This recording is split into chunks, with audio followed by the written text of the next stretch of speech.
Alhamdulillah, pada malam ini sekali lagi kita sama-sama ditempatkan oleh Allah Subhanahu wa taala pada sebaik-baik tempat, dan mudah-mudahan Allah juga mengumpulkan kita di akhirat kelak juga pada sebaik-baik tempat insya-Allah.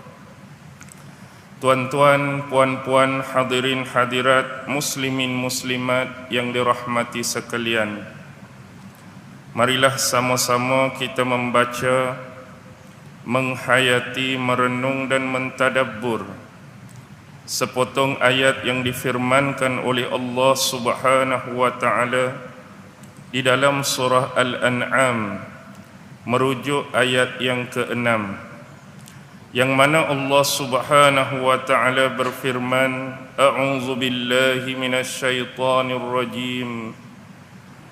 Alam yarau kam ahlakna min qablihim min qarnin makkannahum fil ard ma lam numakkin lakum wa arsalna as-samaa'a 'alaihim midrara wa ja'alna al-anhara tajri min tahtihim fa ahlaknahum bi dhunubihim wa ansha'na min ba'dihim qarnan akharin.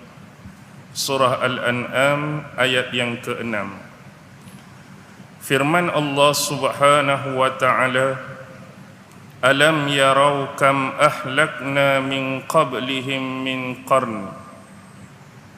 Apakah kamu tidak melihat, memikir dan memerhatikan berapa banyakkah daripada generasi-generasi manusia yang sebelum daripada kamu yang telah kami musnahkan, yang telah kami binasakan. Makkannahum fil ard, yang mana kami telah memberikan kepada mereka keteguhan di atas muka bumi ini, yakni dari sudut kekuasaan dan kemewahan. Ma lam numakkil lakum, yang mana keteguhan tersebut tidak pernah kami kurniakan atau berikan kepada kamu sebelum ini. Wa arsalna as-samaa'a 'alaihim midrara, dan kami juga telah mencurahkan air hujan daripada langit kepada mereka dengan cucuran yang lebat. وَجَعَلْنَا الْأَنْهَارَ تَجْرِي مِنْ تَحْتِهِمْ, dan kami juga telah menjadikan sungai-sungai itu mengalir di bawah mereka. فَأَهْلَكْنَاهُمْ بِذُنُوبِهِمْ, dan mereka ini telah dimusnahkan dan dihancurkan kerana dosa-dosa dan maksiat yang dilakukan oleh mereka. وَأَنْشَأْنَا مِنْ بَعْدِهِمْ قَرْنًا آخَرِينَ, dan kami telah menukarkan mereka, yakni menciptakan selepas daripada mereka generasi yang lain ataupun generasi yang keseterusnya. Al-An'am ayat yang ke-6. Bila kita menyebut tentang ayat yang ke-6, ini bermakna bahawa ayat ini berada pada awal-awal ataupun permulaan surah Al-An'am. Jadi ada baiknya kita mengambil manfaat, informasi dan maklumat berkaitan dengan surah Al-An'am sedikit sebanyak. Surah Al-An'am ini adalah merujuk kepada makna Al-An'am itu ialah binatang ternak ataupun haiwan ternak. Dia adalah jamak daripada perkataan na'am. Na'am ni salah satu makna dia ialah unta. Jamak dia Al-An'am, haiwan ataupun binatang ternak. Jadi apakah hubungan nama surah ini, binatang atau haiwan ternak, dengan isi kandungan dan maklumat yang ingin disampaikan oleh Allah Subhanahu wa taala berkaitan dengan surah Al-An'am?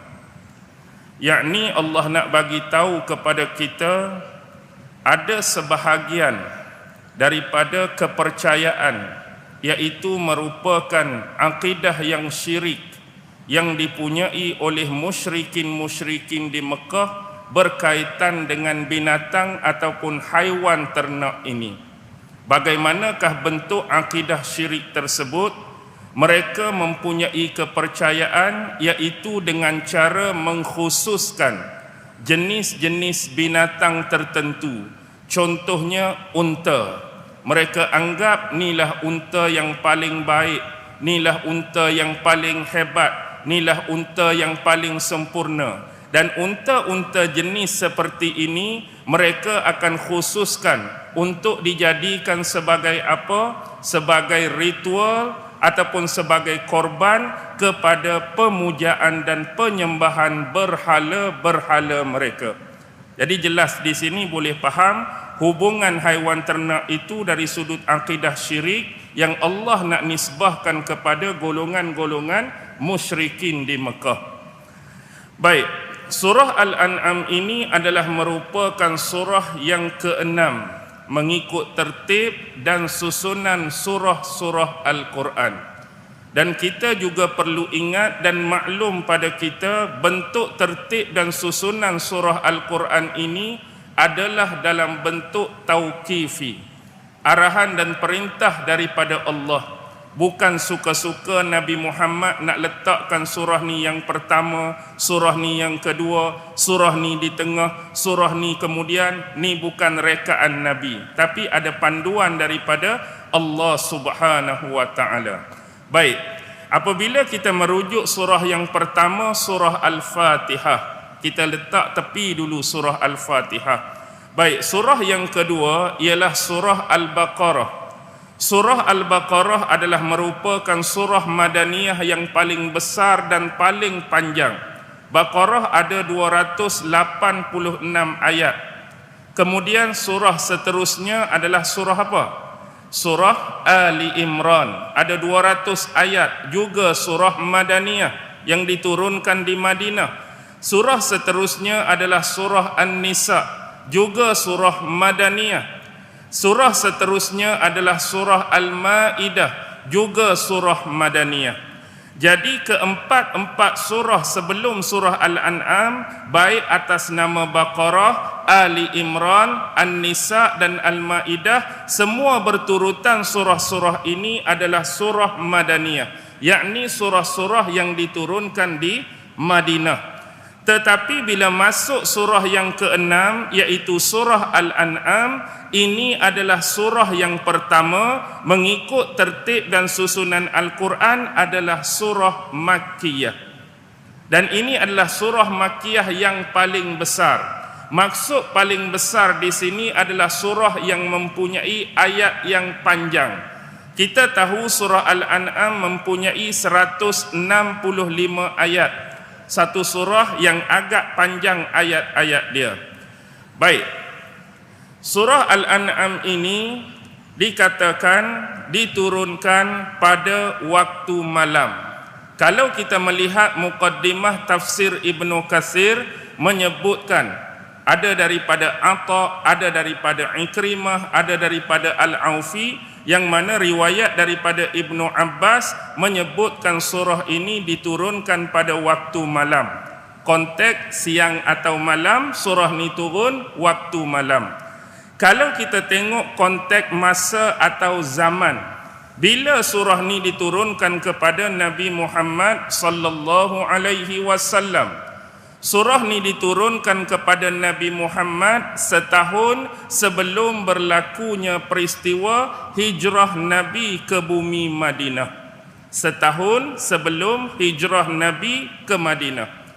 Kita dapat information ni, kita tahu bahawa Nabi berdakwah di Mekah ni berapa tahun tuan-tuan? Dakwah Nabi di Mekah 13 tahun.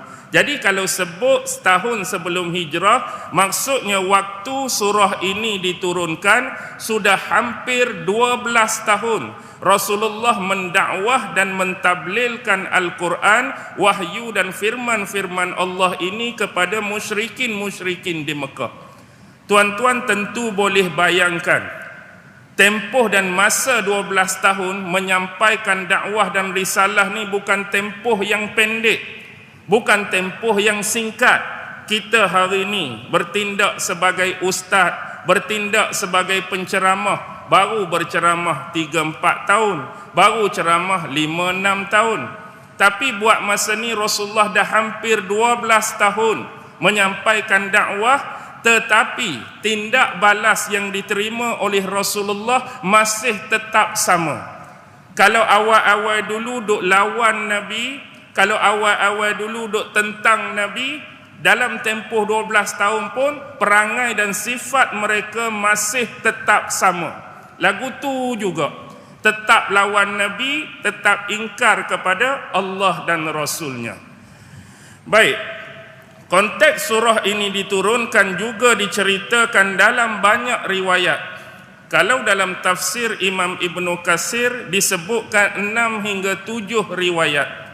Antaranya menyebut sewaktu surah ini diturunkan, termasuk di dalamnya malaikat Jibril dan mengiringinya hampir 70,000 malaikat yang lain. Jadi konteks penurunan surah ni kepada Nabi diturunkan oleh malaikat Jibril bersama dengan 70,000 malaikat yang lain. Bahkan ada satu riwayat daripada Imam Sufyan As-Sauri, seorang ulama besar yang hebat. Beliau meriwayatkan daripada Lais, daripada Syahru ibnu Hausyab, daripada Asma binti Yazid. Jadi Asma binti Yazid ni menyebutkan bahawa ketika surah ini diturunkan kepada Rasulullah sallallahu alaihi wasallam, keadaan Rasulullah pada waktu itu berada di atas tunggangan seekor unta. Waktu surah ni nak turun pada Nabi, Nabi pada masa tu duduk atas belakang seekor unta. Dan orang yang sedang memegang tali kekangan ataupun tali kendalian unta pada waktu tu diri dia sendiri. Hak riwayat tu Asma binti Yazid. Dan dia nak gambarkan atau nak habaq kepada kita betapa besar dan beratnya surah ini. Sewaktu penurunan surah Al-An'am ini hampir-hampir mematahkan tulang-tulang unta yang sedang ditunggangi oleh Rasulullah sallallahu alaihi wasallam.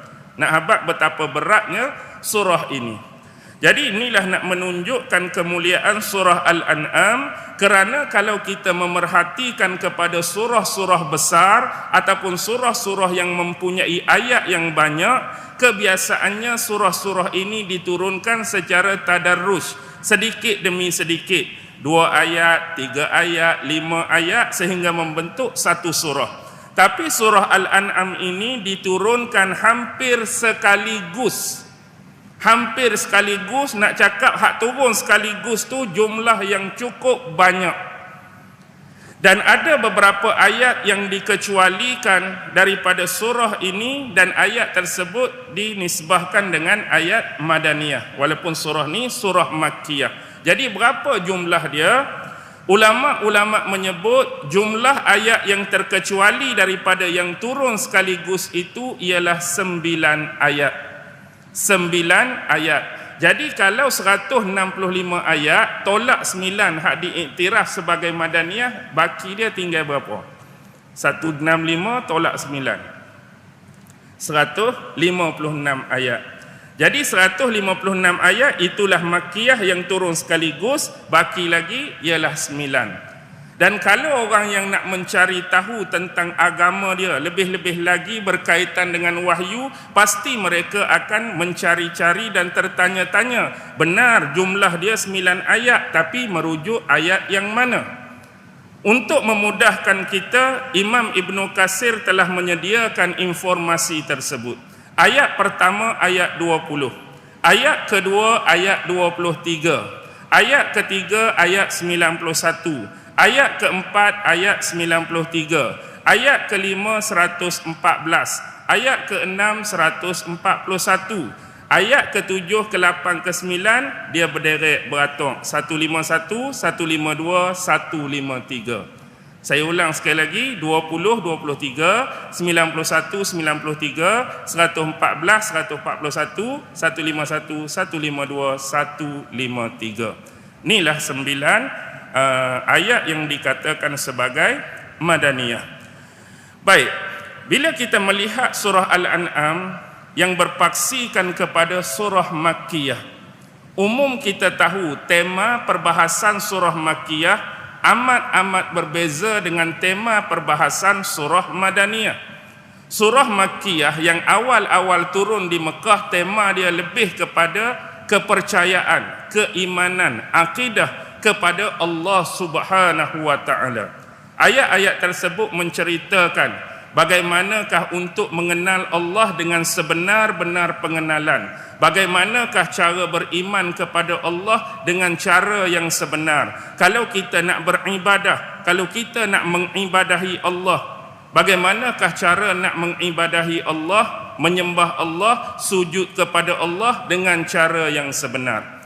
Dan isi-isi surah Makkiyah juga banyak menceritakan tentang peringatan-peringatan, ancaman-ancaman kepada golongan-golongan yang kufur kepada Allah Subhanahu wa taala tu secara umum. Baik, untuk lebih mudah kita faham flow turutan dia punya surah-surah ni macam ni. Bila Allah berbicara mengenai surah Al-Baqarah, Allah menceritakan tentang satu golongan yang sesat.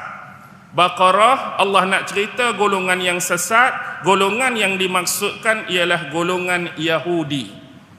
Sebab tu bila kita baca Baqarah, kita baca saja-saja cerita pasal Nabi Musa alaihi salam dengan kaumnya Bani Israel. Walaupun tanpa menafikan ada ayat-ayat yang menceritakan tentang hal yang lain, tetapi sebahagian besar Allah nak cerita tentang satu golongan yang sesat yang namanya Yahudi. Bila masuk surah Ali Imran, sekali lagi Allah nak cerita satu lagi golongan sesat, tapi bukan lagi Yahudi, tetapi yang sinonim selalu disebutkan oleh Allah. Kalau Allah sebut Yahudi, pasti Allah tak meninggalkan sebut tentang Nasrani. Jadi golongan sesat yang kedua dalam surah Ali Imran ialah golongan Nasrani. Bila masuk yang ketiga surah An-Nisa, walaupun tema dia tentang keistimewaan wanita, tetapi sekali lagi Allah nak cerita tentang golongan yang sesat. Golongan sesat mana yang Allah nak cerita dalam surah An-Nisa? Iaitu golongan munafiqin. Golongan munafik. Sebab bila kita sebut munafik ni, sifat munafik ni dia tak kenal bangsa. Sifat munafik dia tak kenal agama. Sifat munafik tak kenal miskin kaya. Sifat munafik tak kenal tinggi rendah. Sifat munafik tak kenal hitam putih. Dia boleh terkena kepada sesiapa saja. Tak ada jaminan sifat ni tak boleh terlekat pada kita atau sifat ni teramal pada kita. Jadi tak ada jaminan. Jadi berhati-hatilah dengan golongan munafik. Bila masuk surah Al-Maidah, Allah menghimpunkan ketiga-tiga golongan tadi dalam satu surah ni. Allah bagi lagi kisah dan cerita tambahan pasal Yahudi, pasal Nasrani dan pasal munafikin. Tapi bila masuk surah Al-An'am, Allah nak cerita satu lagi golongan sesat. Agak-agak golongan mana? Yahudi dah, Nasrani dah, munafik dah.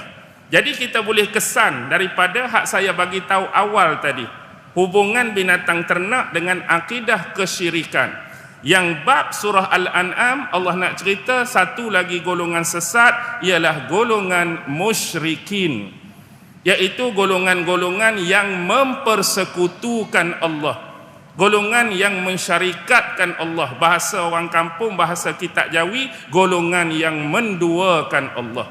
Jadi inilah keempat-empat golongan yang paling awal. Bila kita baca Quran, Allah cerita Yahudi, Nasrani, munafik, musyrikin.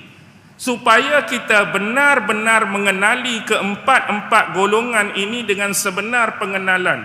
Apakah sifat-sifat yang dipunyai oleh mereka? Apakah ciri-ciri khas yang ada pada mereka? Apakah perangai-perangai yang telah mereka buat sehingga perbuatan mereka itu mengundang kemarahan dan kemurkaan Allah? Jadi kita belajar tentang empat-empat golongan ini bukan nak kutuk mereka, bukan nak suruh laknat mereka, tapi untuk muhasabah diri, mempelajari supaya ciri mereka, sifat mereka, perangai mereka tadi tak kena pada kita. Tu je. Jadi belajar ni bila kita tengok, oh ni sebab Allah marah dekat Yahudi, jadi jangan buat perangai yang sama. Ni sebab Allah murka kepada Nasrani, jangan bagi sifat tu ada pada kita. Ni sebab Allah marah munafik, jangan bagi sifat munafik tu ada pada kita. Ni sebab Allah marah pada golongan syirik, janganlah kamu mensyirikkan Allah. Simple, cukup mudah. Jadi bila berbicara mengenai surah Al-An'am, ulama-ulama membahagikan surah ini kepada dua bahagian. Bahagian yang pertama bermaksud merujuk ayat pertama sampai ayat 117. Di sini Allah nak menceritakan tentang akidah-akidah syirik. Maksudnya bentuk syirik yang berkaitan dengan akidah, yang berkaitan dengan pemahaman, yang berkaitan dengan i'tiqad, yang berkaitan dengan kepercayaan. Tapi bila masuk bahagian yang kedua, 118 sampai akhir 165, Allah nak menceritakan tentang amalan-amalan yang boleh menyebabkan kita jatuh pada syirik. Hak pertama tadi bentuk akidah yang syirik. Yang kedua, apakah amalan-amalan, perbuatan-perbuatan yang kalau kita buat benda tu boleh menyebabkan kita ni jatuh pada perbuatan-perbuatan yang dikategorikan sebagai syirik. Jadi ini adalah merupakan satu peringatan dan boleh memotivasikan diri kita, atau kita istilahkan dalam ilmu psikologi self reinforcement. Biar benda ni jadi motivasi supaya sifat dan ciri tadi tak ada pada kita setakat kemampuan yang diberikan oleh Allah Subhanahu wa taala dan disiplin-disiplin ilmu yang kita pelajari. Okey, surah ni juga dibahagikan kepada dua komponen. Apakah dua komponen tersebut? Biasanya tema perbahasan tauhid ini dia lebih kepada ancaman dan peringatan. Sebab itulah ada ulama-ulama yang membahagikan pertama surah Ayyamillah, yang kedua surah Alaillah. Pertama Ayyamillah, yang kedua Alaillah. Apakah maksud Ayyamillah? Maksud Ayyamillah ialah hari-hari Allah. Jangan bila sebut hari-hari Allah kita fikir kalau kita ni manusia ada hari Ahad, ada Isnin, ada Selasa, ada Rabu, bukan tu dia. Ataupun Sunday, Monday, Tuesday, bukan tu. Hari-hari Allah di sini bermaksud ayat-ayat di dalam Al-Quran ini yang Allah ceritakan tentang umat-umat ataupun kaum-kaum yang terdahulu sebelum daripada Nabi Muhammad sallallahu alaihi wasallam. Yang mana umat-umat terdahulu bila mereka berhadapan dengan utusan-utusan Allah, tak kira baik atas nama Nabi, tak kira baik atas nama Rasul, mempunyai sifat dan kes yang sama sebagaimana yang dihadapi oleh Nabi Muhammad dengan kafir musyrikin di Mekah waktu tu. Kes yang sama. Bila mari Nabi, bila mari Rasul sampaikan dakwah, sampaikan risalah, umat terdahulu lawan Nabi mereka, lawan Rasul mereka. Tak kiralah nama dia Nabi Nuh ke, nama dia Nabi Hud ke, nama dia Nabi Saleh ke, semua ada perlawanan, ada penentangan daripada umat dan kaum masing-masing. Begitu juga waktu ni diturunkan ni, Nabi Muhammad duk ada lagi. Nabi Muhammad sedang menyampaikan dakwah dan risalah, menerima nasib yang sama, geng ni tetap duk lawan Nabi. Jadi Allah dah cerita umat terdahulu, bila mereka tu lawan Nabi, apakah kesudahan nasib yang diterima oleh mereka? Allah cerita sekali. Duk lawan-lawan tak dengar kata juga, tengok umat Nabi Nuh. Apa jadi kat mereka? Allah hukum mereka dengan banjir yang besar. Berkesudahan demikian. Mari umat Nabi Nabi Hud, kaum Ad tu, ini nasib dia. Nabi Saleh, ini nasib dia. Umat Nabi Ibrahim, ini nasib dia. Umat Nabi Lut diterbalikkan bumi oleh Allah, kaum Sodom tu. Jadi ayat-ayat macam ni untuk memberi peringatan dan ancaman bahawa depan kamu sekarang ni seorang Nabi, dia tu Rasul.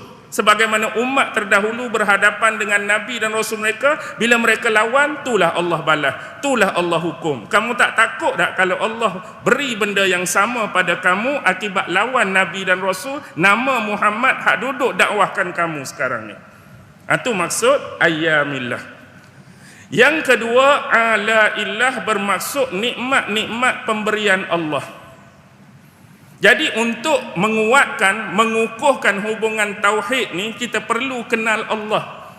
Jadi bila kita menganggap Allah ni sebagai pencipta kita, Allah mengurniakan dengan kehebatannya, dengan kekuasaannya, dengan kemahabijaksanaannya. Dia mengurniakan nikmat-nikmat yang banyak. Dia cipta bumi, dia cipta galaksi, dia cipta planet-planet, dia cipta cakrawala, bulan, bintang, matahari. Di bumi hak kita duduk ni ada sungai, ada laut, ada sumber air, ada pokok, ada tumbuhan macam-macam. Benda-benda tadi adalah sebagai pengukuh untuk kita mengenal dan mentauhid diri kita kepada Allah. Jadi kamu tak fikir ke dalam keadaan kamu menolak dan menentang utusan Allah, dalam masa yang sama sebenarnya kamu sedang menolak Allah. Kamu sedang menentang Allah. Sedangkan dalam masa yang sama, Allah yang kamu tentang, utusan Nabi dan Rasul yang kamu tentang tu dah bagi nikmat yang begitu banyak pada kamu. Tak boleh nak fikir ke benda tu? Okey, tu maksudnya hubungan dia. Jadi tuan-tuan boleh nampak dah benda ni. Secara umum kita ambil sebagai muqaddimah surah Al-An'am. Jadi kembali kepada ayat. Alam yarau kam ahlakna min qablihim min qarnin. Apakah kamu di sini merujuk kepada kafir-kafir musyrikin di Mekah pula. Merujuk kepada mereka, dan kepada mereka lah ayat ini diturunkan secara khusus. Tetapi secara umumnya ayat ini boleh kita guna pakai kepada sesiapa pun, pada setiap masa, setiap zaman, setiap tempat, setiap keadaan, bagi mereka yang mempunyai sifat yang sama seperti mereka. Sifat yang Allah cerita, mereka ni melakukan kesyirikan kepada Allah. Jadi khusus waktu tu ayat ni turun pada mereka. Tetapi ayat ni umum terpakai barang siapa yang buat benda yang sama macam mereka. Orang yang melakukan syirik pada akidah, orang yang melakukan syirik pada amalan pun boleh diguna pakai untuk ayat ni secara umum. Jadi tidakkah kamu memerhatikan dan memikirkan apa dia? Kam ahlakna min qablihim min qarnin. Kam di sini berapa banyak? Kalau merujuk kepada ilmu nahu sebagai contoh, lafaz kam di sini bermaksud dia berada pada condition dan kedudukan nasab. Maksudnya dia adalah maf'ul muqaddam bagi lafaz ahlakna, bukan maf'ul bagi kalimah alam yarau. Jadi ini nak menunjukkan berapa banyak min qarnin, generasi-generasi manusia yang sebelum kamu. Allah suruh mereka berfikir, Allah suruh mereka ni tiun pemikiran mereka. Cuba kamu bayangkan, cuba kamu fikir berapa banyak dah generasi-generasi hak sebelum kamu kaitan dengan ayyamillah tadi. Yang mana ahlakna, yang sebelum kamu tu telah kami hancurkan mereka, telah kami musnahkan mereka. Mereka musnah ni sebab apa? Sebab keingkaran mereka kepada Allah. Sebab mereka mendustakan ayat-ayat Allah, mereka mendustakan utusan-utusan Allah. Itu sebab mereka dimusnahkan dan dihancurkan oleh Allah Subhanahu wa taala. Baik, ulama-ulama ada yang membahaskan, kita ambil sedikit ilmu tentang kalimah qarnin tadi. Maksud yang dikehendaki dalam ayat ni, qarnin ni merujuk kepada generasi manusia. Walaupun kalimah Arab ni, walaupun dia mempunyai kosakata yang sama, qaf, ra, nun, tapi dia mempunyai banyak makna. Okey, sebagai contoh, ada kalimah qarnin yang bermaksud menghubungkan. Maksudnya menghubungkan di antara satu benda dengan satu benda yang lain. Contoh, Al-Quran ni sendiri hak kita baca. Al-Quran ni sendiri tersusun daripada 3 huruf tersebut. Qaf, Ra, Nun. Kita ejak Al-Quran tu ada tak huruf-huruf ni? Ada kan?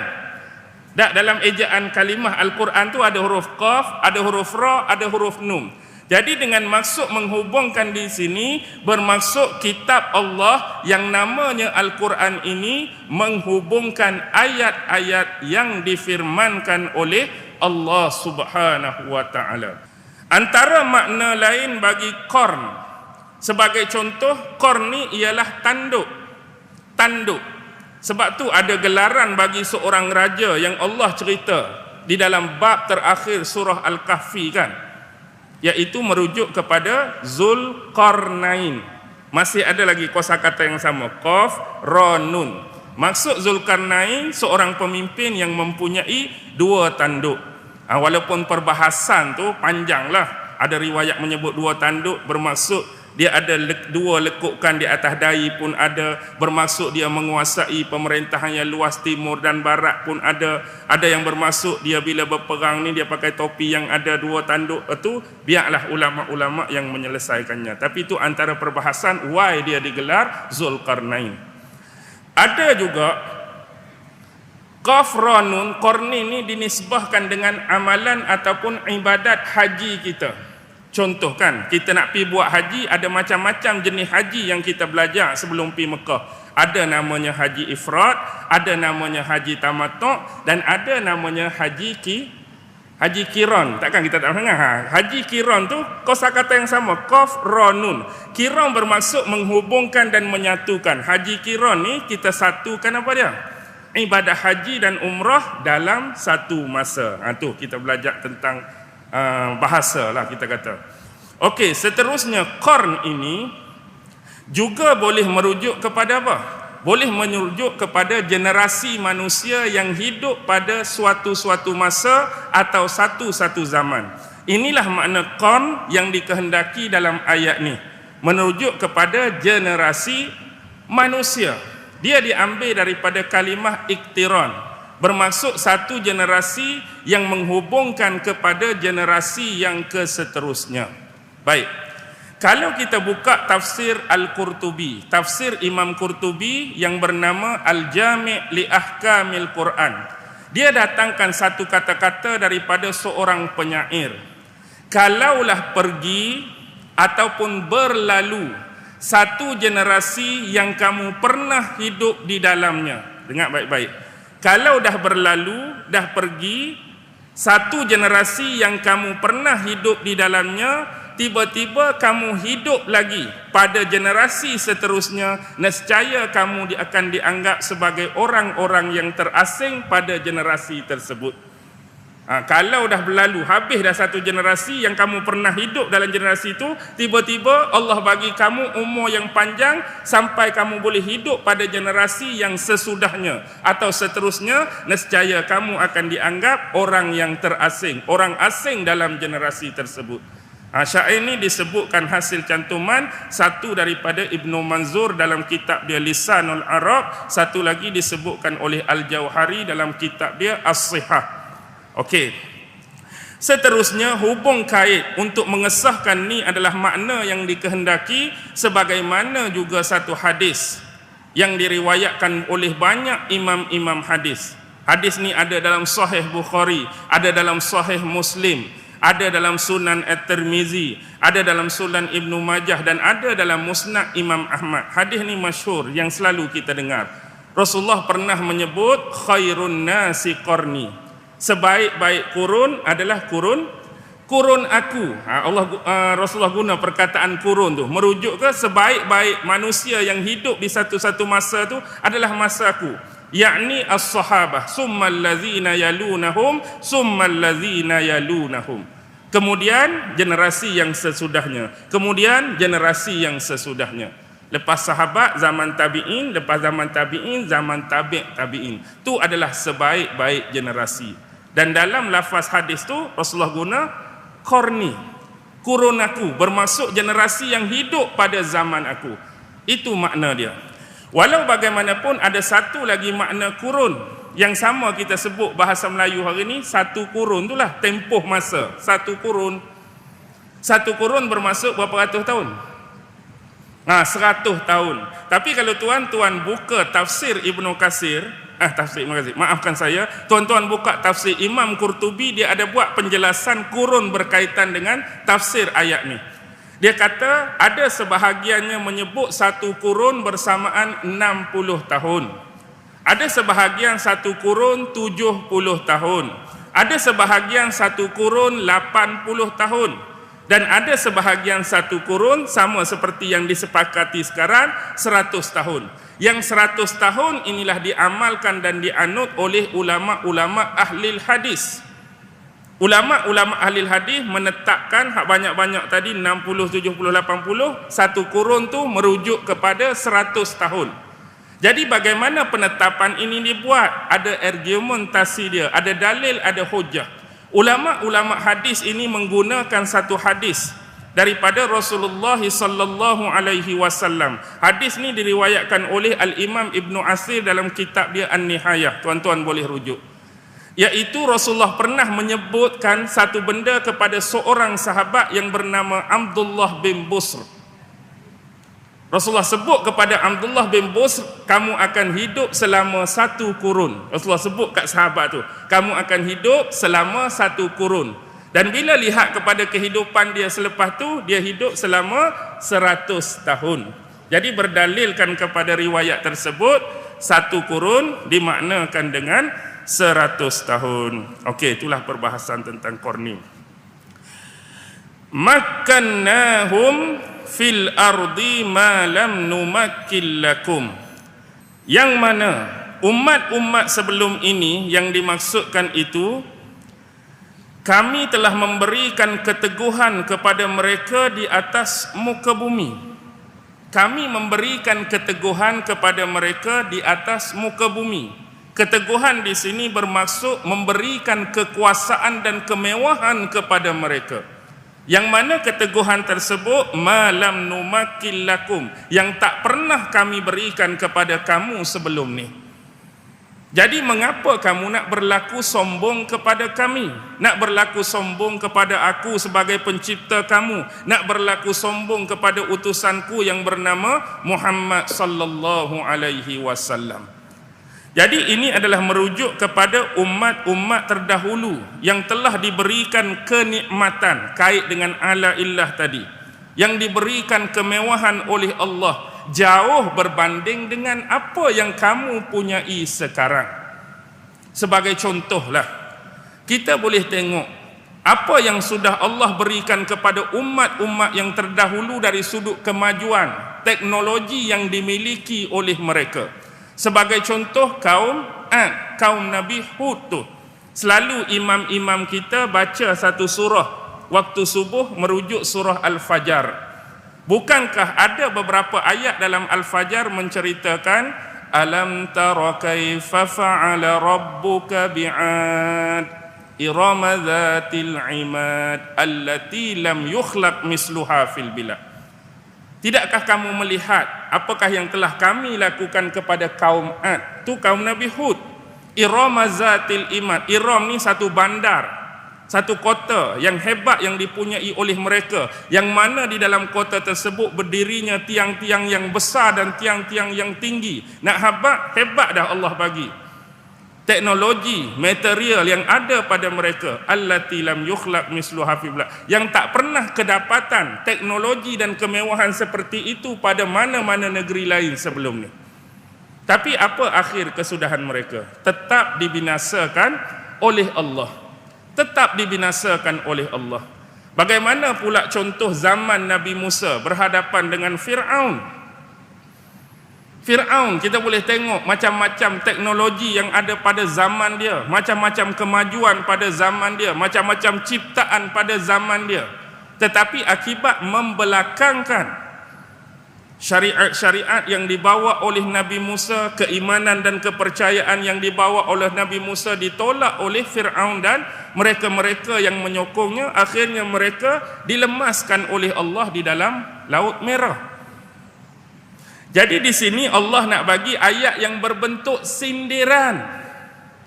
Sindiran Kalau kita buka dalam tafsir Ibnu Katsir, Imam Ibnu Katsir menyebutkan 6 contoh apa yang Allah lebihkan mereka berbanding kamu sebelum ni. Yang pertama ialah kelebihan harta benda yang dipunyai oleh mereka. Kalau nak banding dengan harta benda yang pernah Allah berikan pada mereka, jauh melebihi kamu. Yang kedua ialah anak-anak yang dipunyai oleh mereka, jauh lebih ramai bilangannya daripada yang Allah kurniakan pada kamu. Yang ketiga ialah bangunan-bangunan dan kehebatan teknologi mereka, jauh lebih hebat daripada kamu. Yang keempat ialah kedudukan yang kuat sebagai sebuah kerajaan, sebagai sebuah kepimpinan yang hebat, tapi kamu tak ada apa. Yang kelima, pengaruh yang luas, mereka mempunyai pengaruh yang luas, cukup besar. Dan yang keenam, mereka mempunyai bala tentera dan logistik ketenteraan yang lagi hebat daripada kamu. Itu yang disebutkan oleh Imam Ibnu Katsir dalam tafsir dia. Jadi mengapa kamu nak menyombong kepada kami, sedangkan hak lagi hebat Allah bagi kepada mereka sebelum ni pun boleh dihancurkan oleh Allah, sedangkan nak banding dengan kamu, kamu tak ada apa-apa. Kamu hanyalah orang-orang Arab. Kalau nak tengok kamu sekarang ni, duduk dalam rumah pun, kalau contoh Arab Badui, duduk dalam kemah-kemah je. Kemah-kemah, tengah panas, tengah padang pasir. Jadi nak bandingkan dengan hak Allah bagi pada kamu tu, jauh ke tak jauh? Jauh lah. Mereka ada bangunan tiang besar-besar, teknologi tu ni. Kamu duduk tengah padang pasir, nak sombong dengan aku? Ayat orang kampung lah, nak bagi mudah. Kami dah beri keteguhan atas muka bumi dan mereka. Satu nikmat yang kami tak pernah berikan pada kamu. Kamu nak ego buat apa?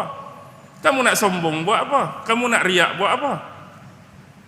Lepas tu pula, kalau kita tengok hak duduk di bandar, hak orang-orang kaya pun, rumah mereka dibuat daripada apa? Marmar ke? Orang di Mekah pada masa tu tak ada lah, tanah-tanah liat je pun. Itulah standard kamu masa tu. Hak kaya ke, hak sederhana pun, rumah pun buat tanah liat. Tengok zaman Nabi Sulaiman, Allah bagi pada kerajaan Nabi Sulaiman, kita boleh dah tengok macam-macam jenis material. Sampaikan Bilqis pun angkat menyingsing kain kaki dia. Ingat ke tu adalah kolam yang berisi air? Pernah ada pada kamu? Tak ada. Jadi nak sombong buat apa?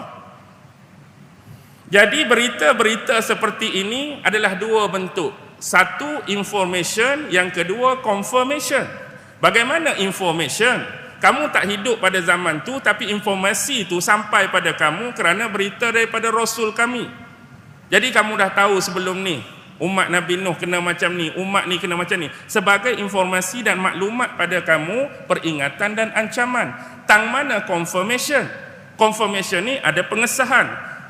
Mereka juga, kamu ni pernah melalui tempat-tempat yang kami musnahkan dan binasakan tu. Terutama kamu pernah lalu tempat kaum Ad, dan kamu juga pernah lalu tempat kaum Samud.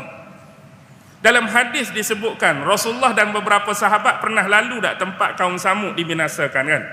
Rasulullah letak kain di atas kepalanya, jalan dalam keadaan cepat-cepat. Kerana tempat tu adalah pernah dibinasakan satu kaum yang menderhakai Allah. Maksudnya kamu dah lalu, kamu dah boleh tengok dengan mata kepala kamu, inilah dulu tempat tinggal, kawasan yang dipunyai oleh satu golongan yang Allah bagi macam-macam, tapi lawan Allah. Allah bagi macam-macam, lawan Nabi mereka. Akhirnya tinggal kenangan semata-mata. Boleh faham tak? Jadi nak banding dengan kamu hak tak ada apa-apa, ni Allah tak cerita lagi ni. Wa arsalna samaa alaihim midrara, dan kami menurunkan kepada mereka hujan daripada langit. Midrara ni kalau dalam tafsir Ibnu Katsir dia sebut secara berangsur-angsur. Kalau dalam tafsir Imam Qurtubi dia sebut dalam jumlah yang begitu banyak. Maksudnya hujan tu sentiasa ada untuk mereka. Dengan kata lain, kalau mereka memerlukan air, mereka tak perlu pergi cari jauh-jauh, tak perlu cari pergi mana-mana, kerana mereka dah ada sungai-sungai. Akibat daripada hujan-hujan tersebut. Bahkan ada negara-negara, kita sebut negara kota, macam tamadun Babylon, tamadun Rom apa, mereka dah siap ada irrigation yang tersendiri. Apa maksud irrigation? Mereka siap saliran-saliran air yang mereka ambil daripada sungai. Daripada sumber-sumber tertentu, mereka buat irrigation dah. Saluran-saluran air nak masuk dalam bandar-bandar mereka. Kamu ada macam ni? Kamu ada teknologi macam ni? Tak ada. Bila tak ada, nak sombong apa? Bahkan kamu boleh lihat hari ni hak tersergam indah, ada yang masih kekal. Allah kekalkan tempat tu, nak suruh kamu ambil peringatan. Ada sebahagiannya masih dalam kajian, mungkin baru jumpa, apa kita kata, ahli-ahli ekologi baru jumpa, duk cari, duk cek, duk apa. Banyak lagi tinggalan-tinggalan lama yang dijadikan sebagai pengajaran untuk kamu. Jadi midrara di sini Allah turunkan hujan dalam bentuk nominal yang banyak. Macam istilah yang kita berikan kepada wanita, contoh. Kalau tuan-tuan jumpa dalam kitab istilah mizkar dan miknas. Mizkar dan miknas. Kalau midrara ni, kalau hujan turun, dia punya turun tu banyak, dia punya turun tu lebat. Kalau wanita yang digelar mizkar, maksudnya wanita ni yang melahirkan banyak anak berjantinakan lelaki. Oh, ramai anak dia, 10 orang lelaki. Jadi kita gelar perempuan tu mizkar. Kalau wanita tu melahirkan anak yang banyak berjantinakan perempuan, kita panggil miknas. Itu istilah yang diberikan kepada wanita yang kita boleh belajar lah malam ni, sikit sebanyak. Baik. Waja'alnal anhara tajri min tahtihim, dan kami menjadikan sungai-sungai itu mengalir di bawah-bawah mereka. Mereka ada sungai, kamu nak cari sumber air pun payah. Kadang-kadang berebut, bergaduh kerana satu oasis atau satu sumber air. Kalau tengok ni masuk dalam kawasan kami, ni masuk dalam kaum kami, ni masuk dalam kabilah kami, ni masuk dalam, kamu bergaduh pula kerana susahnya sumber air. Tapi Allah nak habaq umat sebelum kamu, sungai itu mengalir di bawah tapak kaki mereka. Maksudnya di bawah naungan dan kekuasaan mereka. Ingat tak apa yang Fir'aun sebut kepada Nabi Musa? Surah Az-Zukhruf 51, boleh cek. Qala ya qaumi, Fir'aun berkata, wahai kaumku, alaisa li mulku Misr, bukankah kerajaan Mesir ini kepunyaan aku? Wa hazihil anharul lati tajri min tahti. Kalau tak silap saya, kalau boleh, kalau salah betulkan. Maksudnya sungai ini mengalir di bawah tapak kaki aku.